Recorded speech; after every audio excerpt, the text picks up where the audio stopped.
Welcome back. Today we're going to talk about the importance of sulfur in the body as it connects to fascia. I've been really studying a lot more about fascia lately, but also how it connects to our hormones, detox, and gut health.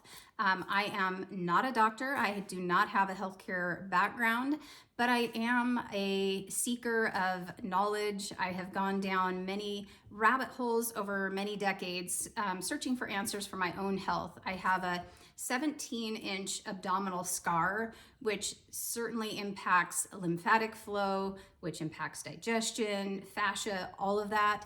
And so I have been revisiting fascia lately, and I wanted to share a book with you about MSM, which MSM is about a third made up of sulfur. So this is a book called The Miracle of MSM, The Natural Solution for Pain.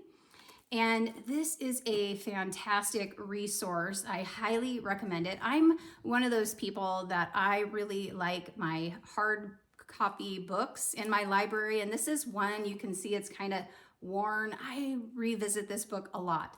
So this book was co-authored by Stanley Jacobs, who is a doctor. He was a organ transplant surgeon, and he is considered the father of DMSO, which is closely related to MSM. And Dr. Ronald Lawrence, who is a medical doctor, he's very into allopathic medicine, but also holistic and sports medicine. And then Martin Zucker. So those three co-authored this book. It is a fantastic resource. And wouldn't you know, when I picked it up today and I just kind of cracked it open, it fell open to a page about scars. And so anyway, highly recommend this. But in that book, Dr. Ronald Lawrence talks about that most of us are deficient in sulfur, and that it is the third most common mineral in the body. So number one is sodium. I also have a video I just made about salt, so I will post that in the description below. But sodium, potassium, and then sulfur is the third most common mineral in the body. And sulfur is actually the 8th most common substance in the body. So very, very important. So sulfur is a mineral that our bodies need to transform and eliminate toxins. So it supports detox and antioxidant systems, including sulfation and glutathione. And you could have enough sulfur in your diet. So some sulfur-rich foods are like eggs, garlic, cruciferous vegetables, onions, all of those things. But if your system is overloaded, if you're not detoxing well, you may not be absorbing that sulfur, right? So let's talk about estrogen for just a little bit, because our body is constantly processing estrogen, and sulfur helps convert estrogen into safer forms so it can be eliminated by the body. But if you're sluggish, then estrogen can recirculate instead of leaving. Possible signs of that is PMS, breast tenderness, weight gain in the hips and thighs, and cysts or fibroids. So it may not be that you're just producing too much estrogen, rather you may not be clearing estrogen. So even if our liver is doing its job and filtering things out, detox isn't complete until it completely leaves the body, right?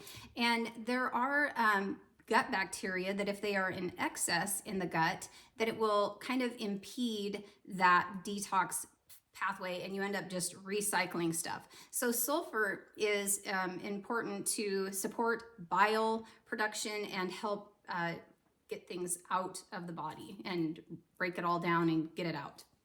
So coming back to fascia, right? Fascia is the connective tissue that basically surrounds everything in our bodies and holds us all together. And so if we are low in sulfur, we're gonna have poor detox, and that's gonna result in tissue congestion. Low salt and hydration is gonna reduce the fluid flow, and gut issues can impede, can create toxin recycling and inflammation. So possible outcomes of this is tight fascia, chronic pain or stiffness, dry skin, and morning stiffness. Sometimes when we go through a detox process, we end up feeling worse because things kind of have a bottleneck, right?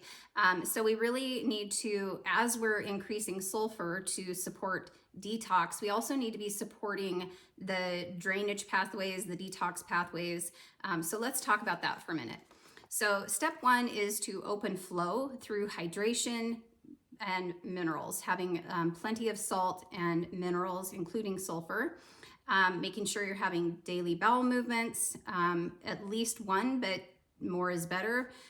Gentle movement like walking, qigong, stretching, those kinds of things. Supporting gut and elimination to reduce the overload, support the digestion, and just get things moving on out. So, and then adding sulfur into the diet with eggs, garlic, onions, cruciferous vegetables, and supplementing with supplements like MSM can be very helpful also. And I've had these on hand and I just kind of got out of the habit. So I'm intentionally adding more salt back into my diet right now, and also sulfur. So I take Sulfurzyme. This is a Young Living supplement, and it has MSM and Ningxia wolfberry fruit powder. And that fruit powder adds antioxidants like vitamin C and vitamin E. So this one is in a capsule form. And then they also have another one that is in a powder form. And this one is slightly different. This has the MSM, the wolfberry powder, and a fruit powder. And so a lot of times I will stir that into Ningxia Red and add like a couple of drops of lime essential oil. So I'm prioritizing Sulfurzyme in my life again, and we'll see how that goes. Again, like I test things, I'm always kind of tweaking and testing and revisiting things. At the end of the day, our body is a series of tubes and pipes, and it requires flow. We need flow to bring nutrients in and nourish the cells, and we need flow to help the waste exit the body. So when we support all of these processes, our bodies are pretty intelligent and they know how to heal and thrive. And so those are some things that I'm doing right now. Honestly, I think as far as an aging supplement, Sulfurzyme is a pretty amazing one. I can't believe I fell off of it, but I'm integrating it back in. So we'll see how that goes. I will keep you posted on that. If you enjoyed this video, please subscribe to the channel, like the video, and leave me a comment below. Thanks for watching. I'll see you in the next video.